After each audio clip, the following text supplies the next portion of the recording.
Hey everyone, it's Mark. This is my recap for Pokemon Journeys episode 43, Sword and Shield 2, The Darkest Day, or, well, The Black Night, which is its original Japanese name. This was the 1128th episode of the Pokemon anime, and the second of the 4-part Sword and Shield story arc. I thought this episode was even better than part 1, and I can't wait to see how this story arc finishes. Let's jump into the highlights. We're back in the energy plant underneath Hammerlock Stadium to start the episode, and Team Rocket are there posing as workers. I mean, they do have extensive experience digging underground tunnels, so I can see why they got hired. We later learned that Team Rocket received intel that the strongest and most evil Pokemon ever was in the energy plant, and for some reason, this group got sent to investigate. Over in Turf Field, Go and Raboot are still trying to recover from Sonia's erratic driving, and they check out the geoglyph on the side of the hill, the exact same as in the games. To be honest, they basically fast track all of Sonia's plot points from the Sword and Shield games in this episode, so we get to see Go having a lot of discussions with Sonia that are exactly the same thing as the player character has with her in the games. That's not to say these were bad scenes, that's actually not at all what I'm saying. As I'll explain further throughout this review, this was my favorite Go episode so far. This episode wasn't totally focused on Go, but this has been my favorite episode of his in terms of character development and action. This conversation in Turf Field is the first example of this. I said earlier that Go and Sonia have the exact same conversations as the ones in the games, but that's not entirely true. As they're speculating on what the geoglyph means, Go points out that when he met Lugia, it appeared out of a dark vortex of clouds, and that may be similar to the Darkest Day stuff and the vortexes being created now. That's actually super impressive storytelling on the part of the anime to have Go remember a detail like that. His theory isn't exactly true, since Lugia appearing out of a storm cloud has nothing to do with the Darkest Day, but it makes a lot of sense why he would think about it at a time like this, and it's cool to see him using his own experiences as reasoning for what's happening in Galar. He also brings up that he saw Eternatus when he flew to Winden for the first time, but of course he still has no idea that it was Eternatus, and this conversation ends on this unsolved mystery. Back at the energy plant, Team Rocket are surprised by another burst of Dynamax energy, or Galar particles, I guess that's their official name, getting discharged from the plant. A nearby Colossal gets hit by this, and Gigantamaxes. Back inside the plant, we see Rose, like an absolute maniac, admitting to how this power is going to bring about the Darkest Day again, and that he's going to awaken Eternatus in order to supply Galar with energy for years to come. I mentioned in my previous episode review that Rose's side of the story wasn't really fleshed out in the games, but so far, the anime is doing a really good job of portraying him as the dangerous madman that he really is. We still don't totally know why using Galar particles and bringing back Eternatus and the Darkest Day are in his plans for supplying Galar with energy, but overall, I really like how they've handled Rose so far. Team Rocket get a sight of this little experiment, and Oleana contacts her associate that we saw tailing Sonia last time, telling him not to let them out of his sight. There was some speculation last week that this ominous character was actually Giovanni, but that wasn't true. I thought it was obviously one of Rose's employees, but I do appreciate the hype and speculation. This guy does have a tough task on his hand though, as I can't imagine keeping up with Sonia is an easy task. As they make their way to Wedgehurst, Go and Sonia talk about the tapestries inside the Hammerlock Vault, another important conversation taken directly from the games. Go hypothesizes that there might be 2 heroes instead of 1, and Sonia says that sometimes people make mistakes when retelling the Galar legend. By the way, how did they not notice the guy following them this whole time? They have literally been driving across the entire region and they don't take any notice to this sketchy black car that's been following them this whole time? Anyways, Sonia tells us her backstory, how she's Professor Magnolia's granddaughter, and how she grew up as Leon's childhood friend. Sonia says that she actually taught Leon a lot about battling, but he quickly outgrew her, and once he became champion, they grew apart. Remember that Colossal that got Gigantamaxed a minute ago? Well, it's time for some Ghost-type tag team action as Leon's Dragapult and Ash's Gengar battle against it. It's been a while since Gengar has gotten some of the spotlight, but it more than held its own here. This battle against the Gigantamax Pokemon is far less eventful than the one Ash had last week, and the 2 Ghost types pretty quickly get the upper hand against it.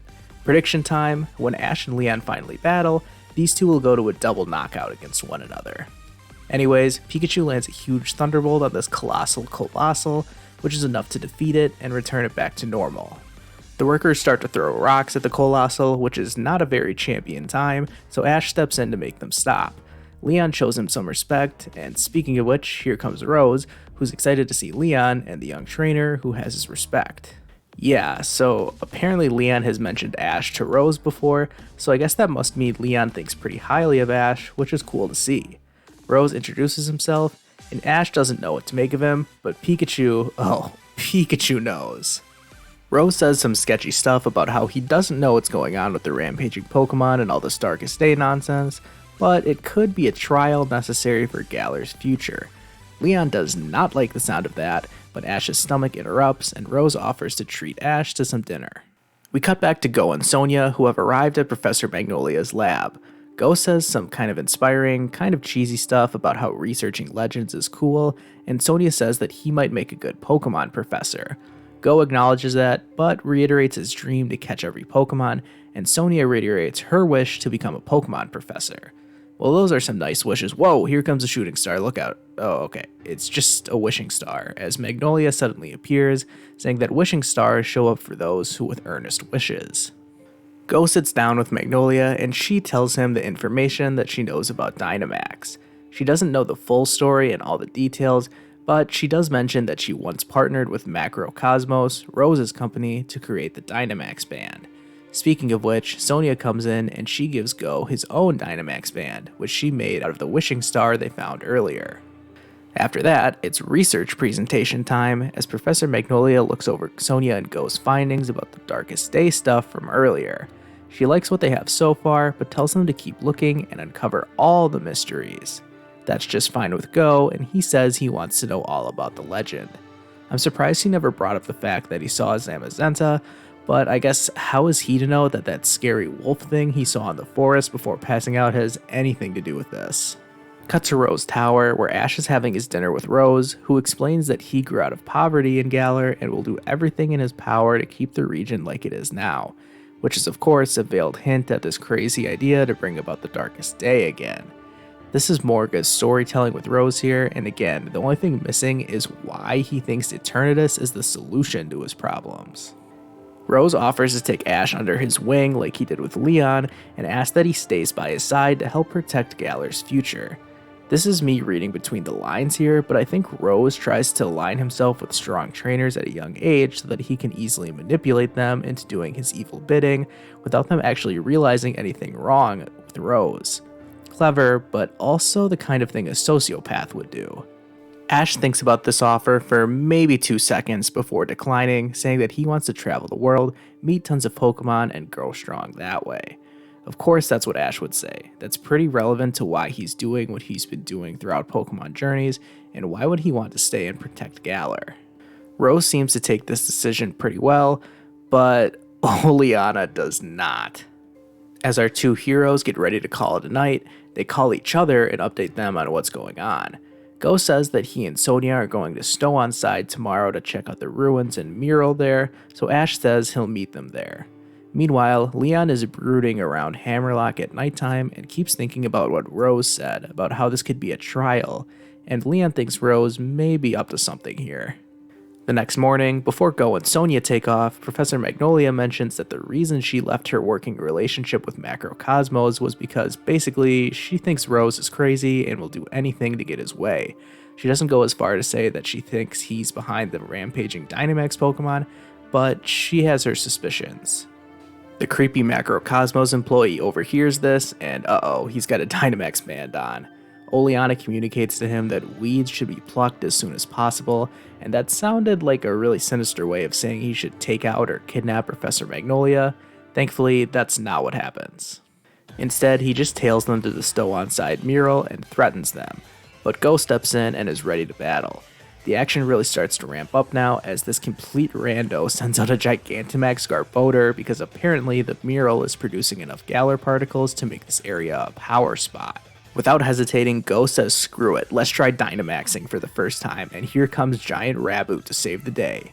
Well, actually, Raboot gets thrown off balance pretty quickly and stumbles backwards into the mural, destroying it and revealing the statues hidden behind it. Just as the action is reaching its climax, we get a to-be-continued cliffhanger. Oh, are you serious? I'm giving this episode a 9 out of 10 rating. I actually really liked the cliffhanger ending, as this episode just left me wanting more, in a good way. This whole episode was fantastic, mainly because of its storytelling. Seeing the parallel stories of Ash and Go unfold across Galar was really well done. We haven't spent much time in this region in Pokemon Journeys, but this episode did a great job using different characters and locations to build up the story. Maybe if you don't know the backstory from playing Sword and Shield, you may be a little lost with everything going on here, but I think this episode did a great job explaining nearly everything while leaving just a few unanswered questions to be solved later. Pretty much everything in this episode made sense, as Ash and Go's individual adventures really highlighted their personalities and outlook on Pokemon.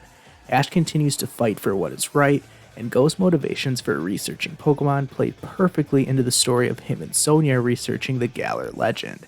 Like I said, I think this was the best Go has looked this entire series in my opinion. These first 2 episodes have set the table perfectly for an epic conclusion to the Sword and Shield arc, and I can't wait to see what happens next. These 2 episodes have set a high bar, and I've given them 8 and 9 ratings, so hopefully the last 2 can match that or do even better. In the next episode, it looks like the storytelling from Part 2 will make way for an all-action Part 3. We'll get to see Dynamax Raboot back in action, and I wonder if Go will be able to win that battle on his own, or if Ash will have to come save the day. It looks like Team Rocket's Meowth is going to be the next rampaging Gigantamax Pokemon, and Rose is finally going to snap and go full bad guy and fight Ash. And I can't really tell what's going on in this picture, but that's definitely Eternatus back there, right? Go shouts something about going searching for Zacian and Zamazenta, so it looks like the newly uncovered statues should fill in the blanks of the unsolved mysteries from this episode. Sheesh, this episode is going to be crazy. I can't wait. What do you guys think will happen next week? Leave your predictions in the comments for the rest of the Sword and Shield arc, and don't forget to like this video and subscribe to my channel. I just passed 300 subscribers this week, so it's another small step, but my channel is slowly growing thanks to your support. Thank you all so much for watching, and I'll see you guys next time.